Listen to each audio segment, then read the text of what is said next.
आपके बीच में बहुजन समाज पार्टी की राष्ट्रीय अध्यक्ष, देश के सबसे बड़े सूबे उत्तर प्रदेश की 4 बार रही मुख्यमंत्री, इस देश के मजलूमों, पीड़ितों, गरीबों, शोषितों की मसीहा, सर्वे समाज के मान और सम्मान की प्रतीक आदरणीय बहन कुमारी मायावती जी से निवेदन पूर्वक आग्रह करूंगा कि आएं और अपने शब्दों से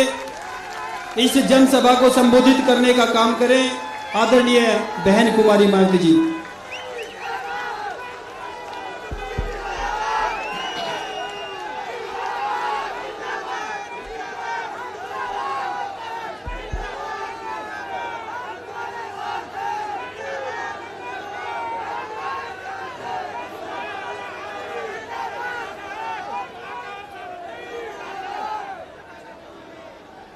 चुनावी जनसभा में इकट्ठा हुए बीएसपी व इन्हें लोगों के बने इस गठबंधन के सभी छोटे बड़े पदाधिकारी, नेता एवं कार्यकर्तागण, आज आप लोग यहाँ हरियाणा प्रदेश में विधानसभा के लिए हो रहे आम चुनाव में अपने गठबंधन के उम्मीदवारों के समर्थन में हमें सुनने के लिए यहाँ इकट्ठा हुए हैं, तो उसके लिए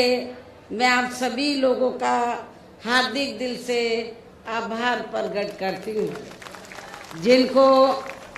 कामयाब बनाने के लिए भारतीय राष्ट्रीय लोकदल के वरिष्ठ राष्ट्रीय महासचिव चौधरी अभय चौटाला जी व इनके सभी साथीगण तथा बीएसपी के भी नेशनल कोऑर्डिनेटर श्री आकाश आनंद व यहाँ के संयोजक श्री रणधीर बेनीवाल और इनके भी सभी साथीगण पूरे जी जान से लगे हैं। और अब मैं आप लोगों का ध्यान यहाँ हरियाणा प्रदेश में विधानसभा के लिए हो रहे आम चुनाव में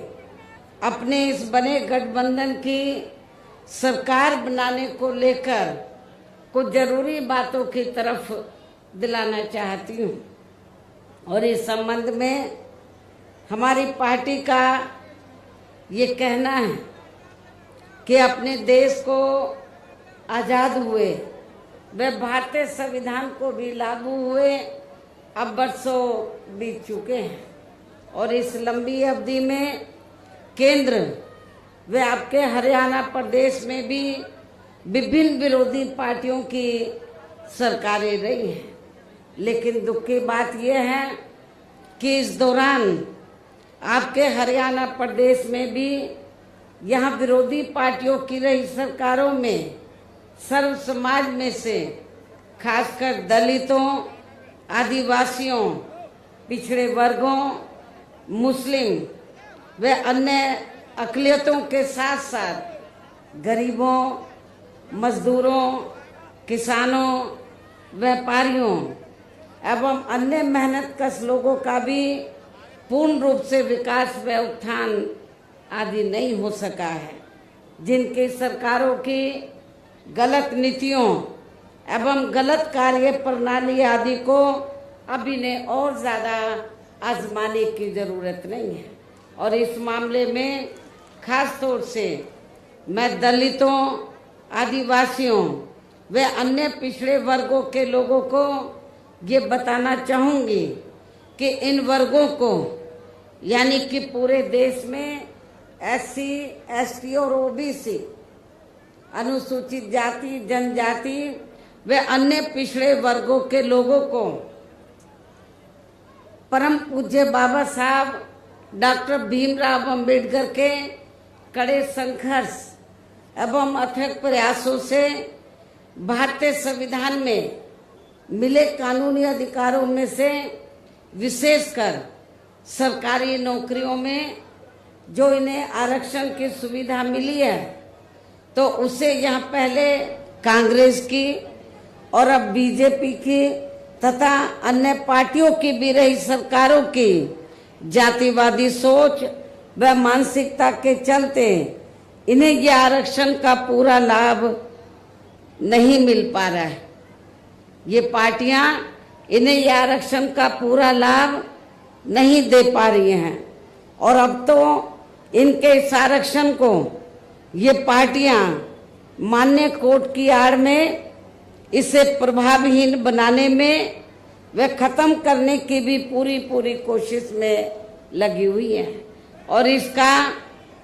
और इसका खास उदाहरण दिनांक 1 अगस्त 2024 को माननीय सुप्रीम कोर्ट का दिया गया निर्णय है, फैसला है, जिसमें माननीय सुप्रीम कोर्ट ने SC व ST के आरक्षण में वर्गीकरण व क्रीमी लेयर आदि को लागू करने की बात कही है। और यदि इन वर्गों के आरक्षण के मामले में केंद्र की वर्तमान भाजपा सरकार की भी नीति व नीयत साफ होती तो फिर ये सरकार, जो वर्तमान केंद्र की भाजपा सरकार है, तो फिर ये सरकार माननीय सुप्रीम कोर्ट के आरक्षण को लेकर आए इस निर्णय को बिना कोई देरी किए हुए उसे निष्प्रभावी बनाने व पूर्व की स्थिति में लाने के लिए संसद का विशेष सत्र बुलाकर फिर संवैधानिक संशोधन विधेयक जरूर लाती। यदि वर्तमान केंद्र की भाजपा की सरकार की नीयत साफ होती आरक्षण के मामले में, माननीय सुप्रीम कोर्ट ने जो निर्णय दिया है तो वो उस निर्णय से आपका जो आरक्षण है आगे चलकर अब ये ना के बराबर रह जाएगा और आपको कोई ज्यादा लाभ मिलने वाला नहीं है। तो जो अभी तक आपको ये सुविधा मिल रही थी तो उस स्थिति में लाने के लिए तो फिर सुप्रीम कोर्ट का निर्णय है, तो इसको कौन बदल सकता है? इसको सेंटर की सरकार बदल सकती है। वर्तमान में केंद्र की सरकार किसकी है? भारतीय जनता पार्टी की। हमने भारतीय जनता पार्टी की सरकार को ये कहा कि यदि आपकी दलितों, आदिवासियों और अन्य पिछड़े वर्गों के मामले में, खासकर SC ST के आरक्षण के मामले में यदि नीति आपकी स्पष्ट है, सोच सही है, तो फिर आपको जो माननीय सुप्रीम कोर्ट ने 1 अगस्त 2024 को जो निर्णय दिया है, जिससे SC ST का आरक्षण निष्प्रभावी हो गया है और ये फिर खत्म हो जाएगा, तो फिर इसको प्रभावी बनाने के लिए और पूर्व की स्थिति में लाने के लिए फिर केंद्र सरकार की जिम्मेवारी बनती है कि वो पार्लियामेंट का विशेष सत्र बुलाए और विशेष सत्र बुलाकर उसमें संवैधानिक संशोधन विधेयक लाए। और उसमें फिर हम देखते हैं कांग्रेस और पूरा विपक्ष तो वो आपको सपोर्ट करता है नहीं करता है। जिन्होंने संविधान बचाने और आरक्षण को बचाने के नाम पर पूरे देश में दलितों, शोषितों को, पिछड़ों को गुमराह करके इनका वोट तो ले लिया, लेकिन जब माननीय सुप्रीम कोर्ट ने जजमेंट दिया तो जजमेंट के बाद इनको सांप सूंघ गया है। ये सारी विपक्ष की पार्टियां, कांग्रेस और इनका इंडिया गठबंधन सब चुप है, कुछ बोलने के लिए तैयार नहीं है। लेकिन हमारे लोगों ने भी बहुत बड़ी गलती की, उनके बहकावे में आ गए।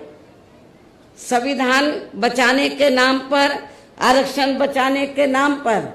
उनके बहकावे में आकर अपनी पार्टी BSP को भी किनारे कर दिया और इंडिया गठबंधन को वोट दे दिया लोकसभा चुनाव में। लेकिन अब क्या हो रहा है? चुनाव खत्म होने के बाद इंडिया गठबंधन को फायदा तो हो गया गुमराह करके आप लोगों को, लेकिन जब 1 अगस्त को निर्णय आया आरक्षण को लेकर कि जो शेड्यूल कास्ट के लोग हैं, ट्राइब कम्युनिटीज के लोग हैं, दलित जो लोग हैं, आदिवासी लोग हैं, तो अब इनको जो पहले से आरक्षण मिल रहा था, जो इनका कोटा मुकर्रर था, जो पहले से आरक्षण मिल रहा था, वो ना मिलके अब इनका वर्गीकरण किया जाएगा। जिनको जरूरत है उनको दिया जाएगा और शेड्यूल कास्ट में जो जातियां मजबूत होगी उनको किनारे कर दिया जाएगा। ये जजमेंट है। लेकिन ये आप लोगों को मालूम होना चाहिए कि जिन शेड्यूल कास्ट में जो जातियां कुछ आगे भी बढ़ी हैं, मुश्किल से 5-6% लोग बढ़े हैं, बाकी लोगों की सामाजिक, आर्थिक और शैक्षणिक स्थिति में अभी कोई ज्यादा बदलाव नहीं आया है। इसलिए इनके वर्गीकरण की अभी जरूरत नहीं है, बल्कि जो पूर्व में जैसी स्थिति बनी थी, इनको सबको अभी पूरा आरक्षण देने की जरूरत है। लेकिन जब हमने इसके खिलाफ आवाज उठाई तो फिर सारी पार्टियां चुप हो गई। हमने बीजेपी को भी कहा कि सुप्रीम कोर्ट का जजमेंट है, आप संविधानिक संशोधन विधेयक लाइए और आप उसे पार्लियामेंट में लाकर पास कराएं। हम अपोजिशन को भी देखेंगे, इंडिया गठबंधन को भी देखेंगे कि वो आपको सपोर्ट करता है नहीं करता है। तो जो बीजेपी की सरकार है सेंटर की, वो संविधानिक संशोधन विधेयक अभी तक नहीं लाई है, अपोजिशन चुप है। तो ऐसी स्थिति में आप लोग एक बार तो धोखा खा गए, इनके बहकावे में आ गए इंडिया गठबंधन के, कांग्रेस के, और आप लोगों ने वोट दे दिया कि हम संविधान बचाएंगे, आरक्षण बचाएंगे। जब माननीय सुप्रीम कोर्ट ने आपके आरक्षण पर चोट मारी तो ये सारी पार्टियां चुप हो गई। ये कहती तो हैं कि हम आरक्षण के पक्ष में हैं, लेकिन माननीय सुप्रीम कोर्ट ने जो जजमेंट दिया उसको लेकर ये कुछ भी बोलने के लिए तैयार नहीं है। इतना ही नहीं, बल्कि इसके लिए कांग्रेस व इनके इंडी गठबंधन ने अभी तक भी केंद्र सरकार पर कोई दबाव नहीं बनाया है, और ऐसा करना तो बहुत दूर की बात रही, बल्कि इन्होंने माननीय सुप्रीम कोर्ट के इस निर्णय पर अभी तक कुछ भी खुलकर नहीं बोला है। और इस मामले में केंद्र की भाजपा सरकार व अधिकांश सभी विरोधी पार्टियां अभी तक भी चुप्पी साधे हुए हैं। यहाँ मैं ये भी बता देना चाहती हूँ कि माननीय सुप्रीम कोर्ट ने SC/ST आरक्षण में वर्गीकरण करने और क्रीमी लेयर को भी लागू करने का ये कार्य अब राज्य सरकारों के ऊपर ही छोड़ दिया है। अब ये राज्य सरकारों के ऊपर ही छोड़ दिया है, जो अब अपने हिसाब से इसका पूरा राजनीतिक फायदा भी उठाएंगे। साथ ही इसकी आड़ में इन वर्गों को बांटकर इन्हें आपस में ही लड़ाएंगे। अर्थात अब ये पार्टियां फूट डालो वे राज करो की नीति का भरपूर फायदा उठाएंगी इस जजमेंट की आड़ में। जबकि संविधान के मुताबिक अभी तक क्या था ये जजमेंट आने से पहले, जबकि संविधान के मुताबिक किस जाति को SC व ST की सूची में शामिल करना है या नहीं करना है, तो इसका ये अधिकार अभी तक केवल संसद, किसको था, पार्लियामेंट को था, संसद व माननीय राष्ट्रपति जी को ही दिया हुआ था संविधान के मुताबिक, जिसे 1 अगस्त 2024 को माननीय सुप्रीम कोर्ट के आए निर्णय के जरिए इसे अब वापस लेकर सीधे ही राज्य सरकारों को दे दिया है, जिससे अब इन वर्गों के साथ काफी ज्यादती होगी। अर्थात इनका अब ये आरक्षण ना के बराबर ही रह जाएगा। दलितों का, आदिवासियों का जो आरक्षण है वो ना के बराबर ही रह जाएगा। और अब तो कांग्रेस के श्री राहुल गांधी ने भी विदेश में जाकर इनके सभी आरक्षण को आगे वक्त आने पर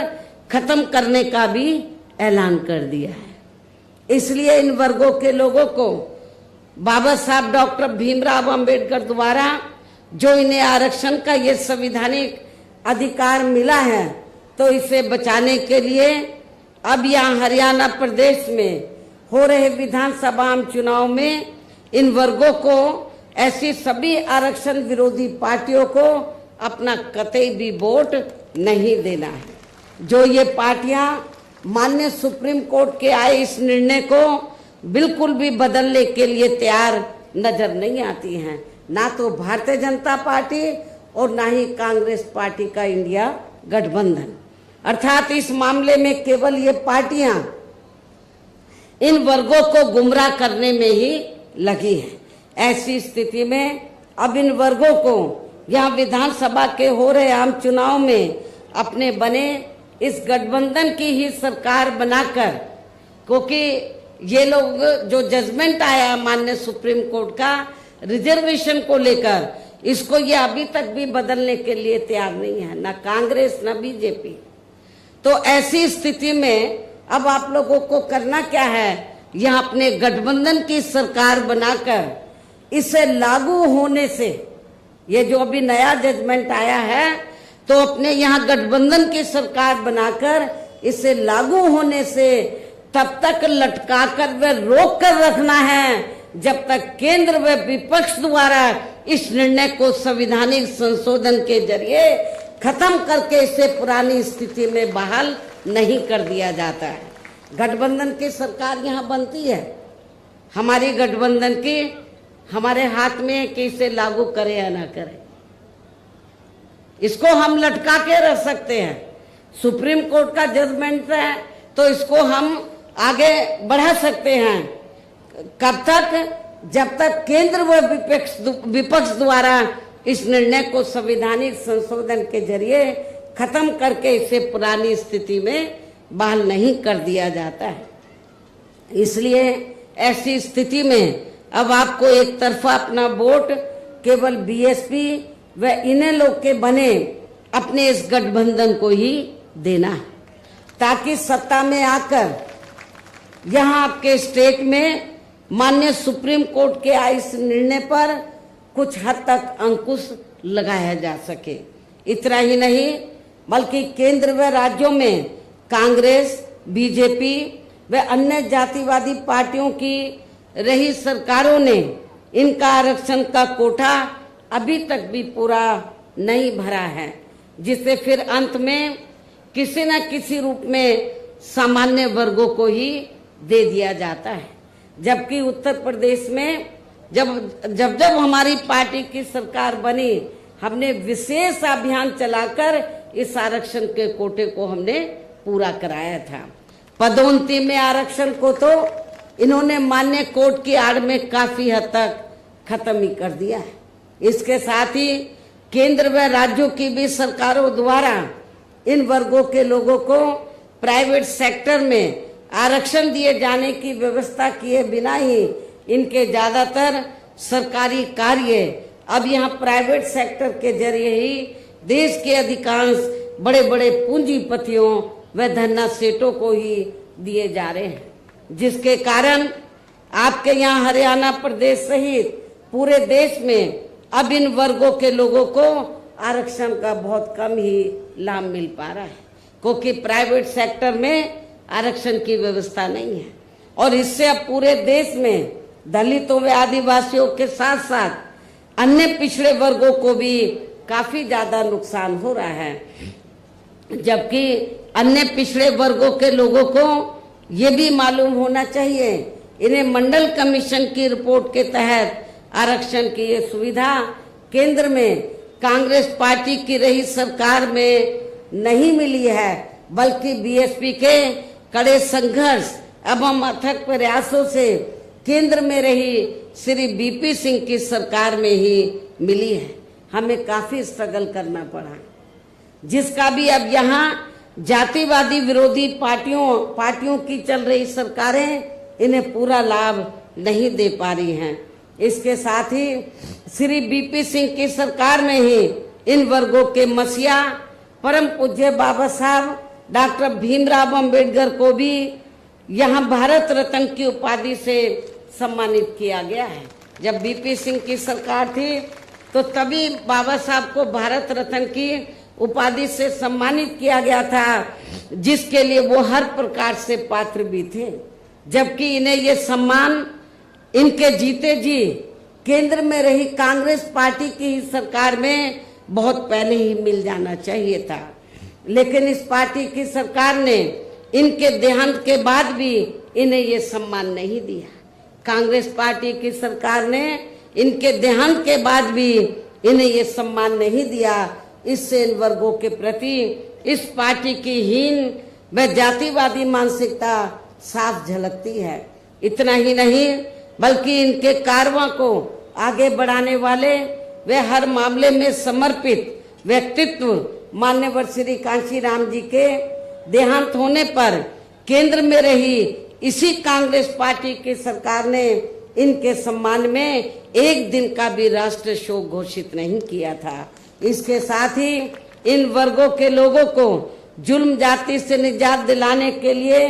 जो भी यहाँ नियम व कानून आदि बने हैं, तो उन पर भी केंद्र व राज्यों की सरकारें सही से अमल नहीं कर पा रही है, जिससे अब यह खासकर दलितों, आदिवासियों व अन्य पिछड़े वर्गों के ऊपर शोषण करने वालों का मनोबल और भी ज्यादा बढ़ रहा है। और ये सब हमें यहाँ आपके हरियाणा प्रदेश में भी काफी कुछ देखने के लिए मिल रहा है। इसी प्रकार हमें पूरे देश में मुस्लिम व अन्य अक़लियत समाज के लोगों की भी अधिकांश मामलों में हालत कोई खास अच्छी नजर नहीं आती है। इनके साथ साथ अपर कास्ट समाज व जाट समाज में भी खासकर गरीब लोगों की भी आर्थिक स्थिति अभी भी यहाँ आपके हरियाणा प्रदेश सहित पूरे देश में काफी ज्यादा खराब व दयनीय ही बनी हुई है। इनके अलावा आपके हरियाणा प्रदेश सहित पूरे देश में सर्व समाज में से विशेषकर यहाँ गरीब, मजदूर, किसान, कर्मचारी, व्यापारी एवं अन्य मेहनत कश लोग भी अपनी विभिन्न समस्याओं को लेकर अभी भी हमें काफी ज्यादा दुखी ही नजर आते हैं। और इनमें भी किसान वर्ग तो केंद्र में अभी तक की रही सभी सरकारों द्वारा बनाई गई उनकी गलत नीतियों के कारण अब काफी ज्यादा परेशान व दुखी भी रहा है और अभी भी है। लेकिन इन सब की मुख्य वजह हमारी पार्टी केंद्र में व आपके हरियाणा प्रदेश में भी यहाँ अब तक की अधिकांश रही विरोधी पार्टियों की सरकारों की गरीब व किसान विरोधी तथा इनकी जातिवादी, पूंजीवादी व संकीर्ण मानसिकता के तहत बनाई गई उनकी गलत नीतियों व गलत कार्य प्रणाली को ही काफी हद तक जिम्मेवार मानकर चलती है। और इस मामले में खासकर इनकी गलत आर्थिक नीतियों की वजह से ही आए दिन यहाँ पूरे देश में गरीबी, बेरोजगारी व महंगाई आदि भी काफी ज्यादा बढ़ रही है, जिससे आम जनता काफी ज्यादा परेशान व दुखी भी है। इसके साथ साथ अभी भी अपने देश में भ्रष्टाचार हर स्तर पर काफी ज्यादा फैला हुआ है, जिससे आपका खुद का अपना हरियाणा प्रदेश भी अछूता नहीं रहा है। और इन सब का मुख्य कारण हमारी पार्टी आजादी के बाद से लेकर अभी तक केंद्र व देश के अधिकांश राज्यों में तथा आपके खुद के अपने हरियाणा प्रदेश में भी ज्यादातर सत्ता या खासकर पूंजीवादी पार्टियों के ही हाथों में आने को मानकर चलती है, जिसके कारण ही अब पूरे देश में वे आपके खुद के अपने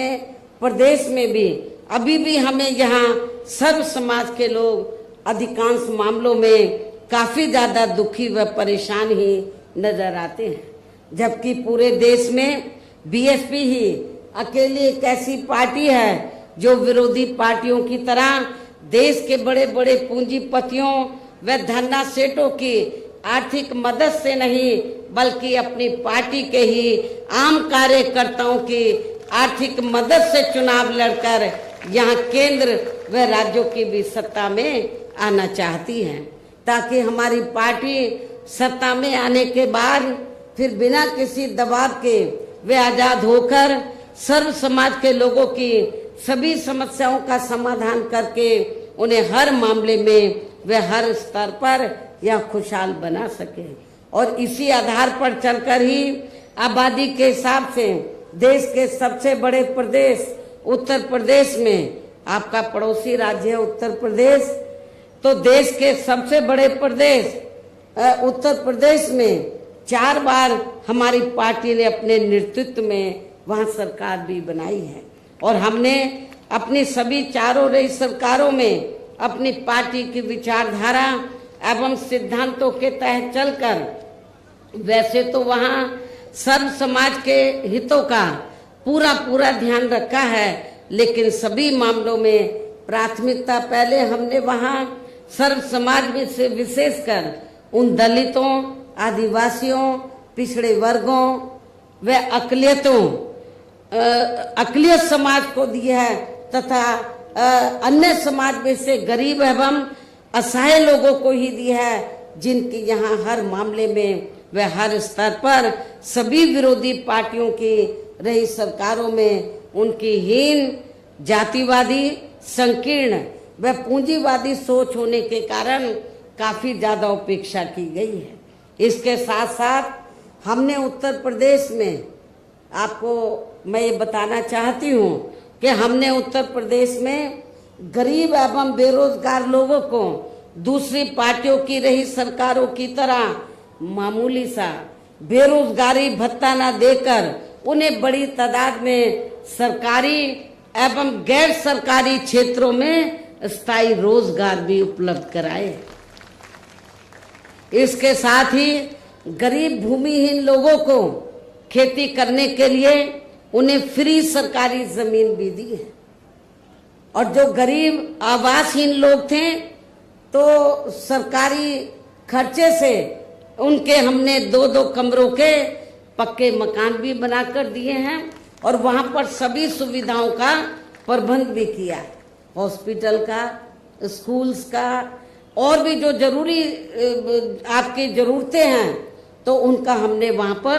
प्रबंध भी किया है, जिससे वहां लाखों गरीब लोगों को काफी ज्यादा फायदा पहुंचा है। शहरों व देहातों को भी विकसित किया गया है। आप लोगों को ये मालूम है कि शहरों और देहातों में जहाँ वीकर सेक्शन के कमजोर तबके के लोग रहते हैं, वहां घुसते ही मालूम पड़ जाता है कि यहाँ पर अपने समाज के लोग रहते। इतनी खराब हालत होती है, क्योंकि जो पार्टियां अभी तक सत्ता में रही तो उन्होंने आपकी बस्तियों को डेवलप नहीं किया, लेकिन जब हमारी सरकार बनी तो हमने देहातों को डॉक्टर अंबेडकर ग्राम विकास योजना के तहत और शहरों में दलित बस्तियों को मान्यवर श्री कांशीराम जी शहरी समग्र विकास योजना के तहत उनको डेवलप किया, विकसित किया। इसके अलावा हमारी पार्टी की रही सरकार ने वहां विभिन्न क्षेत्रों में लगे लोगों के साथ साथ छात्रों, युवाओं, महिलाओं व बुजुर्गों आदि के हितों में भी अनेकों महत्वपूर्ण व ऐतिहासिक कार्य किए हैं, जिनसे उन्हें काफी ज्यादा लाभ पहुंचा है। किसानों की भी अधिकांश समस्याओं का काफी हद तक समाधान किया गया है तथा उनकी फसलों का भी उन्हें समय से उचित दाम दिया गया है। इतना ही नहीं, बल्कि हमने उत्तर प्रदेश में सर्व समाज के लोगों के ऊपर किसी भी प्रकार की कोई जुल्म जाति आदि भी नहीं होने दी है और वीकर सेक्शन का हमने विशेष ध्यान रखा है। बल्कि हमारी पार्टी की रही सरकार ने वहां जुल्म जाति करने वाले लोगों को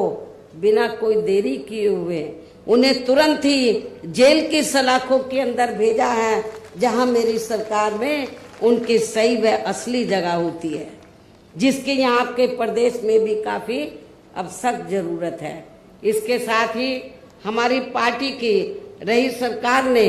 अपने देश में दलित एवं अन्य पिछड़े वर्गों में समय समय पर जन्मे यहाँ महान संतों, गुरुओं व महापुरुषों में भी खासकर महात्मा ज्योतिराव फूले, श्री छत्रपति शाहू जी महाराज, श्री नारायणा गुरु, बाबा साहब डॉक्टर भीमराव अंबेडकर एवं मान्यवर श्री कांशीराम जी आदि को भी विभिन्न रूपों में पहली बार वह पूरा आदर सम्मान दिया है, जिन्हें विरोधी पार्टियों के लोग अभी तक भी आसानी से पचा नहीं पा रहे हैं। इस प्रकार से उत्तर प्रदेश में हमारी पार्टी ने अपने सभी चारों रहे शासनकाल के दौरान वहाँ हर मामले में व हर स्तर पर सर्व समाज के लोगों को काफी बेहतरीन सरकार दी है। और यदि आप लोग भी यहाँ अपने हरियाणा प्रदेश में गरीबों, किसानों व आम जनहित के तथा विशेषकर कमजोर एवं उपेक्षित वर्गों के हितों में ऐसे ही कार्य करना चाहते हैं, इसके साथ ही आपके प्रदेश की जनहित से जुड़ी जो भी यहाँ स्थानीय समस्याएं हैं तो उन्हें भी आप दूर करना चाहते हैं, तो फिर आप लोगों को भी उत्तर प्रदेश की तरह ही यहाँ अपने हरियाणा प्रदेश में भी अपने इस बने गठबंधन की ही सर्वजन हिताय व सर्वजन सुखाय की नीतियों पर आधारित ही सरकार बनानी होगी, जिसके लिए अब आप लोगों को यहाँ अपने हरियाणा प्रदेश में विधानसभा के लिए हो रहे आम चुनाव में अपने गठबंधन का ही बेहतर रिजल्ट लाना होगा। इसके साथ साथ आप लोगों को वोट पड़ने तक यहाँ की सत्ताधारी पार्टी व अन्य सभी विरोधी पार्टियों के साम दाम दंड भेद आदि हथकंडों से भी जरूर सावधान रहना है। और इस मामले में खासकर आप लोगों को विरोधी पार्टियों के जारी किए गए उनके हवाई व प्रलोभन भरे चुनावी घोषणा पत्रों आदि के बहकावे में भी कतई नहीं आना है, जिन्हें ये पार्टियां सत्ता में आने के बाद अधिकांश अमल में नहीं लाती हैं, जिस पर से अब जनता का काफी हद तक विश्वास ही उठ गया है। इसलिए हमारी पार्टी किसी भी चुनाव में अपना कोई भी चुनावी घोषणा पत्र आदि जारी नहीं करती है। वैसे भी हमारी पार्टी कहने में बहुत कम बल्कि कार्य करके दिखाने में ही ज्यादा विश्वास रखती है, अर्थात जो कहती है तो उसे करके भी दिखाती है, और ये सब हमने उत्तर प्रदेश में करके भी दिखाया है। और अब संक्षेप में मेरा यही कहना है कि आप लोगों को अपने खुद के व अपने हरियाणा प्रदेश के भी हित में यहाँ बीएसपी व इनेलो के बने अपने इस गठबंधन की ही सरकार बनाना बहुत जरूरी है। और अब आप लोगों को अपने इस गठबंधन के ही उम्मीदवारों को ज्यादा से ज्यादा कामयाब बनाना है, जिसके लिए बीएसपी के उम्मीदवारों को हाथी चुनाव चिन्ह के सामने वाले बटन को दबा के तथा भारतीय राष्ट्रीय लोक दल के उम्मीदवारों को चश्मा चुनाव चिन्ह के सामने वाले बटन को दबा के इन्हें जरूर जिताना है। इस प्रकार से आप लोगों को अपने बने इस गठबंधन की ही पूर्ण बहुमत की सरकार बनाना है, और सरकार बनने पर फिर गठबंधन की ओर से आपके हरियाणा प्रदेश का मुख्यमंत्री चौधरी श्री अभय चौटाला जी को ही बनाया जाएगा, जिनको मेरे आशीर्वाद के साथ साथ इनके पिता चौधरी ओम प्रकाश चौटाला जी का भी पूरा आशीर्वाद प्राप्त है। वैसे स्वर्गीय चौधरी देवीलाल जी का भी हमेशा इन पर आशीर्वाद बना रहा है। इनके साथ साथ गठबंधन की ओर से बीएसपी का एक डिप्टी सीएम दलित वर्ग का तथा दूसरा डिप्टी सीएम अन्य पिछड़ा वर्ग या अपर कास्ट समाज में से ही बनाया जाएगा। और ये दोनों डिप्टी सीएम कौन होंगे इसका फैसला इस चुनाव का नतीजा आने के बाद ही किया जाएगा। इन्हीं जरूरी बातों के साथ ही अब मैं आप सभी लोगों से अपने बने इस गठबंधन के अधिकांश उम्मीदवारों को जिताकर अपनी यह गठबंधन की ही सरकार जरूर बनाना है। इस उम्मीद के साथ ही अब मैं केंद्र सरकार से देश में जातीय जनगणना कराने के लिए भी विशेष अनुरोध करती हूँ, जिसको पहले केंद्र में रही कांग्रेसी सरकार ने और अब वर्तमान में चल रही बीजेपी की सरकार ने भी इसे अभी तक भी लटका के रखा हुआ है, जो उचित नहीं है। इसके लिए भी इनसे विशेष आग्रह के साथ ही अब मैं अपनी बात यही समाप्त करती हूँ। धन्यवाद। जय भीम व जय भारत।